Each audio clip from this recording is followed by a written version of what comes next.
जब हम सारी दृष्टि केवल दूसरों की कमी ढूंढने में लगा दें और अपनी विशेषताओं का गुणगान करने में लगा लें, तो मानो वह जो राम राज्य का दर्शन है उससे हम सर्वथा दूर चले गए, चिंतन से दूर चले गए।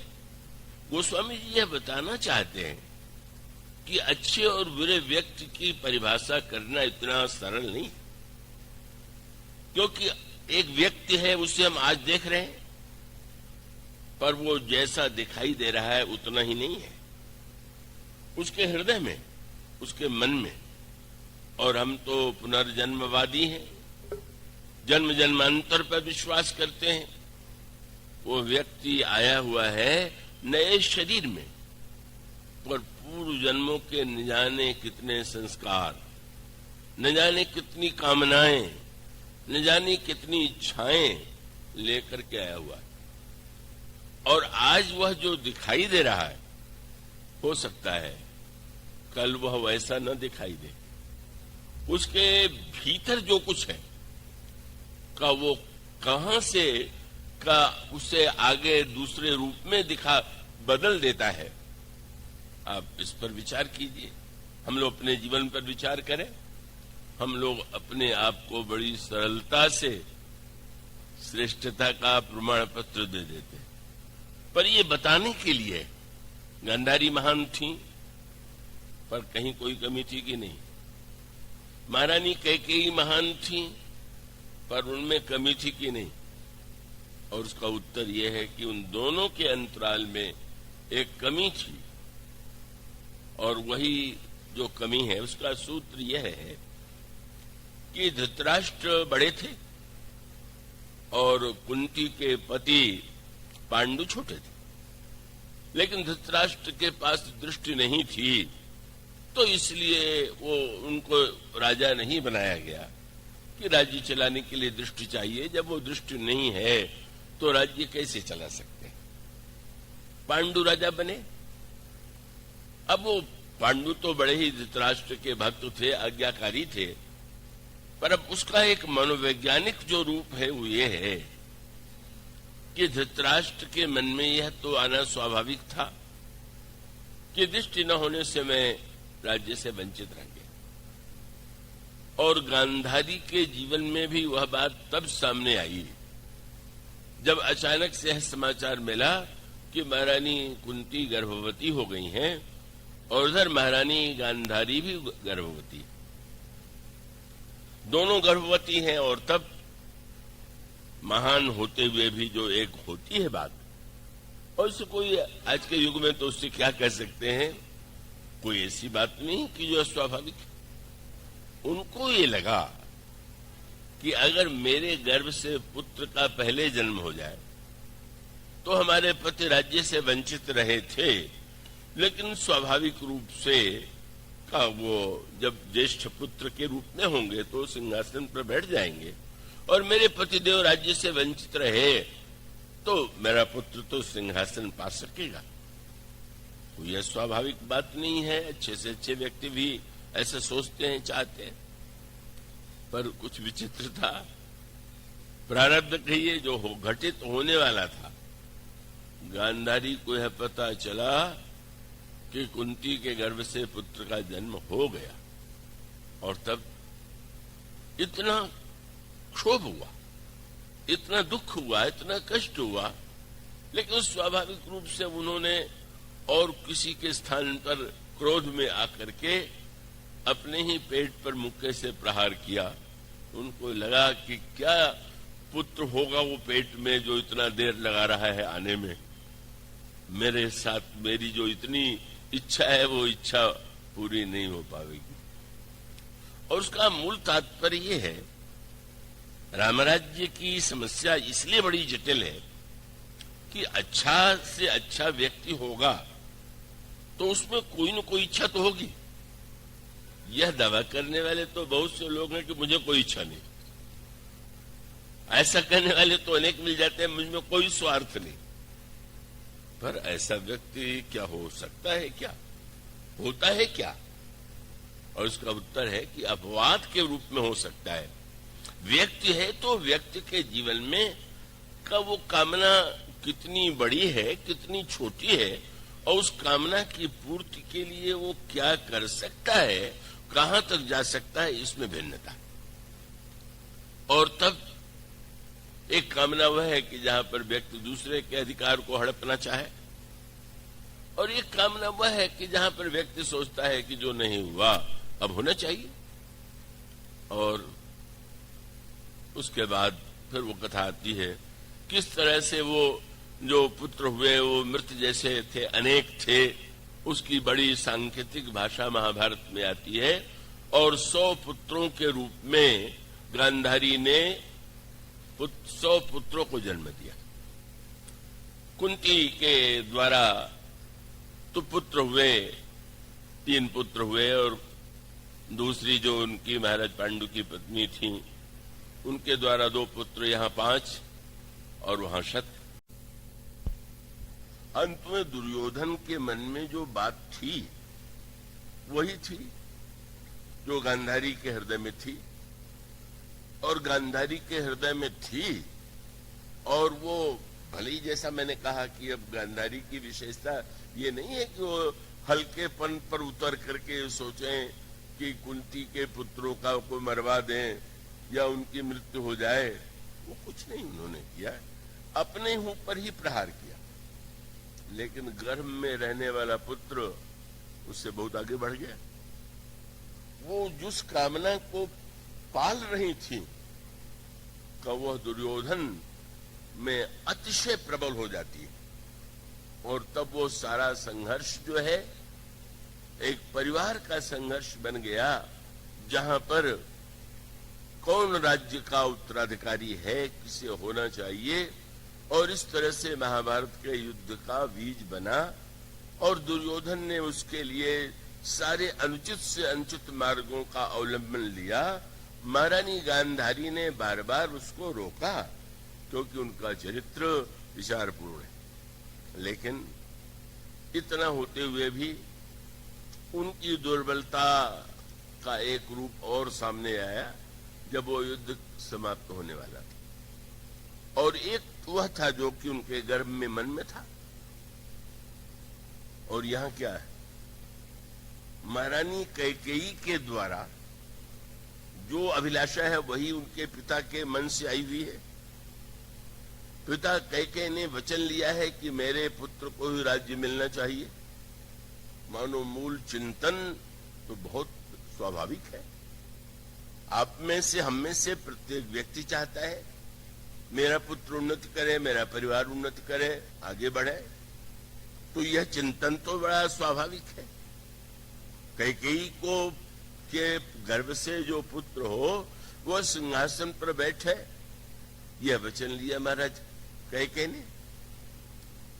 लेकिन ऐसा लगा कि कैकेयी जी जैसे उसको बिल्कुल भुला चुकी, अब इच्छा नहीं रह गई। पर यह नहीं था। आप किसी वस्तु को डाल दीजिए तो कब किस समय वो वस्तु भीतर से बाहर आ जाएगी इसका पता लगाना बड़ा कठिन। तो रामायण और महाभारत में क्या अंतर है? का गांधारी और कैकेयी में अंतर इतना ही है कि गांधारी का पुत्र दुर्योधन है, और त्रेता युग में अंतर है कि महारानी कैकेयी के पुत्र भरत हैं। अगर महारानी कैकेयी के गर्भ से भी दुर्योधन जैसा जन्म ले लेता तो रामायण भी महाभारत बन जाता। और क्या हो सकता था? महाभारत बनने में क्या विलंब था? वहां भी वही संघर्ष हो जाता। राज्य किसे प्राप्त होना चाहिए, राज्य का अधिकारी कौन है? मानो बस अंतर दुर्योधन और भरत में है। अंतर उन दोनों जो पात्र हैं उनके अंतःकरण के संस्कार में वो समानता है। तो ये जो महाभारत का युद्ध है वो एक, उसको धर्म युद्ध कहते हैं। माने अगर किसी के साथ अन्याय हो रहा है तो अन्याय नहीं होना चाहिए, अन्याय नहीं सहना चाहिए। इस शब्द के नाते वह युद्ध हुआ। धर्म क्षेत्रे कुरुक्षेत्रे संवेतायुत्सव ममका पांडवाश्चैव किम कुर्वत संजय। रामायण का जो दर्शन है, बस यही तो अंतर है। भला द्वापर युग में कभी राम राज्य बन सकता था? भगवान कृष्ण का राज्य बन सकता था? इसलिए भगवान तो बड़े चतुर निकले, वो सिंहासन पर कभी बैठे ही नहीं। वो बैठाया भी तो उन्होंने का जो कंस के पिता उग्रसेन थे, उग्रसेन ही सिंहासन पर बैठते हैं, और आप तो अपने आप को उससे अलग रखते हैं। उसका एकमात्र कारण यह है कि राम राज्य सक्रिय से अधिक विचार की भूमि में स्थापित होता है, चिंतन में स्थापित होता है, और विचार और चिंतन का अंतर ही द्वापर युग का और त्रेता युग का महान अंतर है। द्वापर युग के जो बुरे पात्र हैं उनको तो जाने दीजिए, जो अच्छे पात्र हैं उनके चरित्र को पढ़ करके भी चकित हो जाना पड़ता था कि क्या सचमुच ऐसे भी धर्मात्मा हो सकते थे क्या? युधिष्ठिर उस युग के धर्मराज थे, ये न समझिएगा युधिष्ठिर सार्वकालिक धर्मराज है। तो त्रेता युग की कसौटी पर वो किसी प्रकार से धर्मराज सिद्ध नहीं होंगे, पर वो फिर वो इस युग के थे। उस युग में उनको धर्मराज की उपाधि प्राप्त थी, और धर्मराज की धर्म संबंधी धारणा क्या थी? दुर्योधन ने अगर जुआ खेलने के लिए आमंत्रण दिया तो वो धर्म की दृष्टि से जुआ खेलने गए। उनकी मान्यता ये थी कि क्षत्रिय को अगर कोई युद्ध के लिए या जुए के लिए ललकारे तो उसे अवश्य उसको स्वीकार करना चाहिए, नहीं तो छात्र धर्म से विमुख हो जाएगा।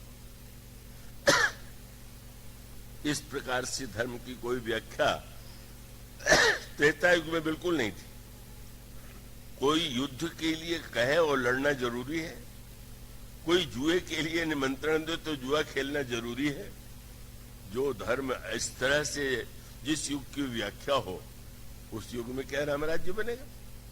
यह तो कल चर्चा चल रही थी, आज तो बहुत अधिक लोग हैं कि वे परशुराम जी महाराज तो श्री राम से यही कहते हैं कि तुम क्षत्रिय हो और क्षत्रिय युद्ध को से भागता नहीं है, तो मैं करु परितोष मोर संग्रामा, तुम युद्ध करो, मुझे संतुष्ट करो।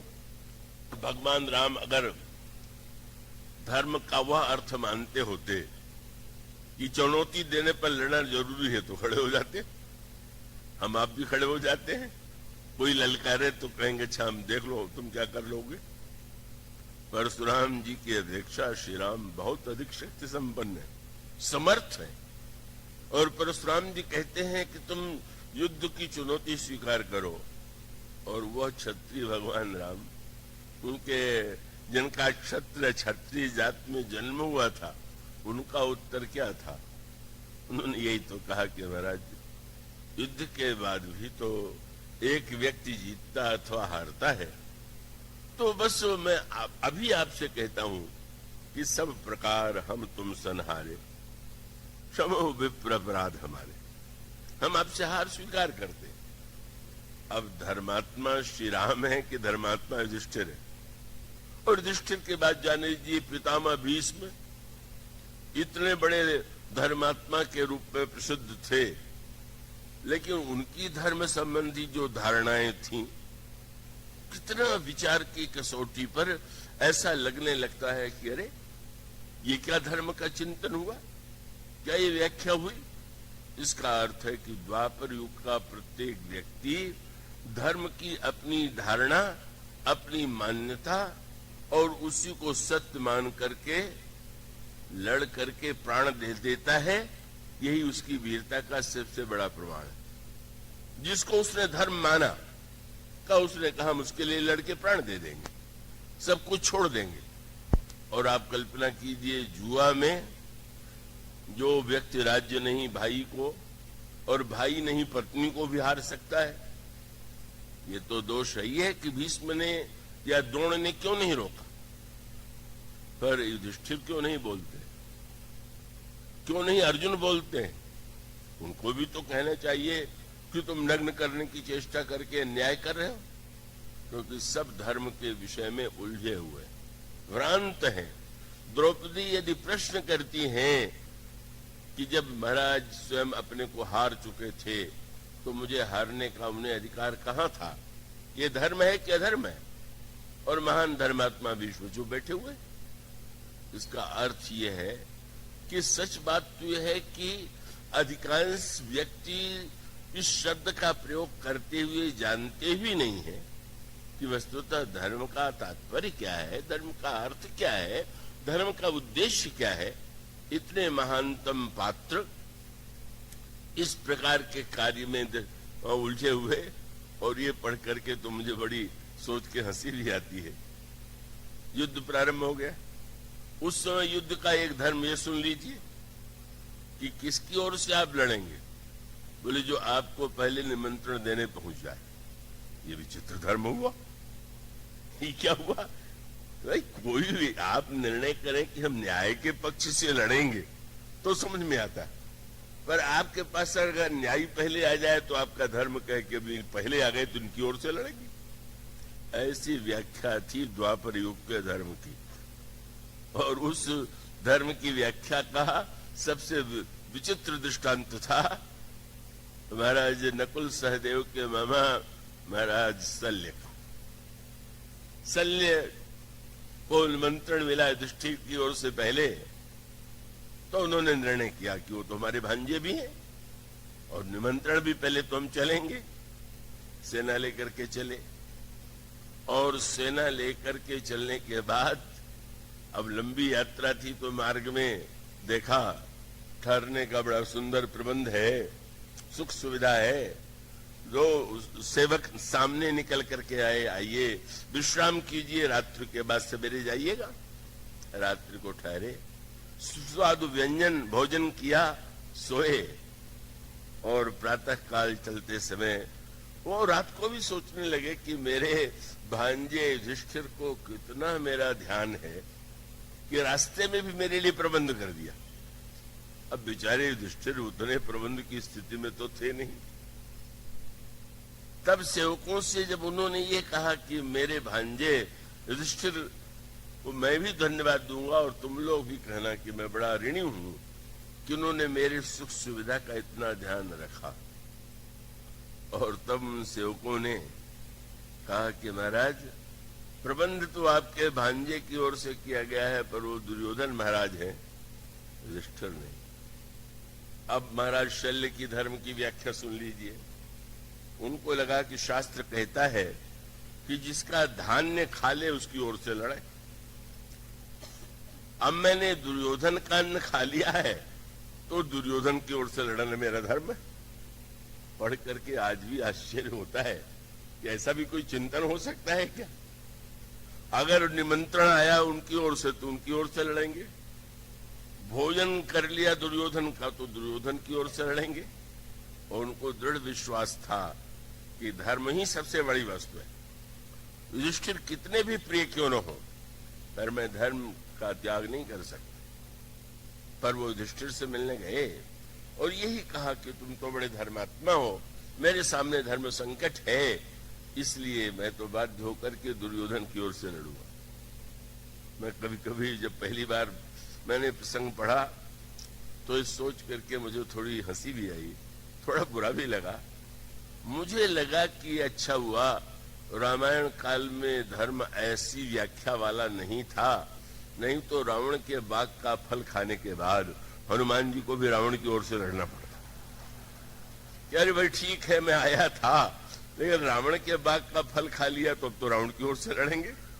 सो तो हनुमान जी ने किया नहीं, फल भी खा लिया, बाग भी उजाड़ दिया, जिसने रोका उनको मार भी डाला, पकड़ के बुलाए गए तो नगर को भी जला दिया। तो क्या है इसका अर्थ ये है कि महाभारत काल में धर्म की जो धारणा और व्याख्या थी वो महत्वपूर्ण धार्मिक इसलिए माने गए कि उसके लिए वो बड़ा त्याग करने को तैयार थे, बस इतना का उसको। और उसके साथ जो कथा है वो और भी विचित्र है। कहने लगे युधिष्ठिर मैं लड़ने तो जाऊंगा, पर मेरे मन में तो यह दुख रहेगा कि तुम्हारी ओर से लड़ नहीं पाया, तुम कुछ तो मुझसे वरदान मांग लो। युधिष्ठिर जी ने कहा कि नहीं। भगवान कृष्ण थे वहां विराजमान, कहने लगे कि नहीं, मामा से न मांगने पर इनको लगेगा कि तुम नाराज हो, तो मैं तुम्हारे बदले में इनसे मांग लूं। और कहने लगे कि मैं इनकी ओर से मांगू तो ठीक है, आप मांग लीजिए। तो भगवान कृष्ण ने ये कहा कि जब कर्ण सेनापति बनेगा तो मैं जानता हूं मेरे समान सारथी की खोज करेगा, और इस युग में मेरे समान रथ चलाने की कला में तुम निपुण माने जाते हो। तो जिस समय कर्ण की ओर से यह प्रस्ताव आवे कि महाराज शल्य रथ हाके, ना ही नहीं करना कि मैं राजा रथ होकर रथ थोड़ी चलाऊंगा, तुम स्वीकार कर ले। अच्छा महाराज, लेकिन इसमें आप इतना आग्रह क्यों कर रहे हैं? बोले आप देना चाहते हैं तो वचन दीजिए कि सारथी बन करके जब आप रथ हाकें तो कर्ण पर इतने व्यंग करें कि वो क्रोध में आकर सारा अस्त्र शस्त्र भूल जाए और मारा जाए। शल्य ने कहा यो मस्त यही करूंगा। कितना व्यापी धर्म है, माने लड़ने चले युधिष्ठिर की ओर से, अन्न खा लिया तो लड़ेंगे दुर्योधन की ओर से, भगवान कृष्ण को वरदान दिया तो कर्ण को मरवाने की चेष्टा करेंगे। यही यह बताता है कि वस्तुतः धर्मस्य तत्त्वम निहितम गुहायाम महाजनो येन गतस्य पंथा। धर्म का तत्व कितना गहन है, धर्म को समझने की दृष्टि कितने कम लोगों के पास होती है, ये इसका दृष्टांत है। और ऐसे युग में भला रामराज जी का क्या प्रश्न उठ सकता है?